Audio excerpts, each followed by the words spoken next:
Nah, kenapa kemudian sekarang ada Yahudi, ada Kristen, ada Islam, dan ada yang lain?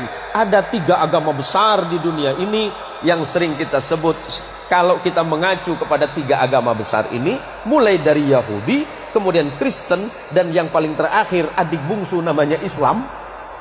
Kenapa penyebutan nama Tuhannya nyaris sama? Yahudi menyebutnya sebagai El,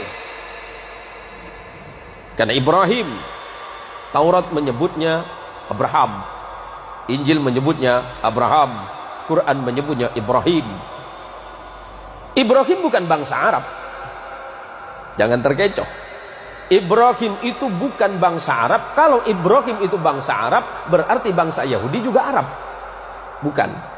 Ibrahim itu berasal dari Mesopotamia, yang kemudian sering kita sebut sebagai Irak hari ini, atau dulu sering kita sebut Babilonia.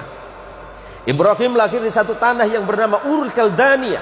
Kemudian Ibrahim menyeberang ke Mesir, maka Ibrahim disebut dengan Abraham. Abraham di dalam bahasa bangsa-bangsa Nabi yang terdahulu artinya orang yang melintas. Apa yang dilintasi? Gurun. Ibrahim menikah dengan perempuan Mesir yang bernama Sarah, melahirkan anak laki-laki yang bernama Ishak.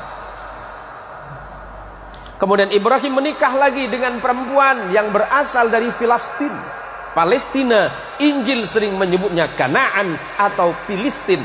Punya anak laki-laki namanya Ismail. Maka ujung El itu menunjukkan Tuhan. Kalau ada nama Daniel, Samuel, yang LLLL itu berarti Tuhan di dalam bahasa Ibrani. Kemudian anak keturunannya, saya singkat saja. Ibrahim punya anak namanya Ishak, menurunkan anak laki-laki namanya Jacob di dalam Injil. Quran menyebutnya Yakub. Kemudian Allah menyebutnya Israel. Injil menyebutnya Israel.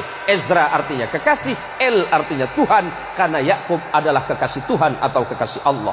Yakub punya anak 12 orang bersaudara yang sering disebut sebagai Bani Israel, karena anak keturunan Yakub.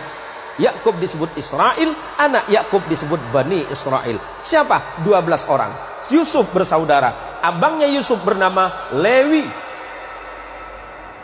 Lewi punya anak namanya Imran. Imran punya anak namanya Moses dalam Injil. Quran menyebutnya Musa.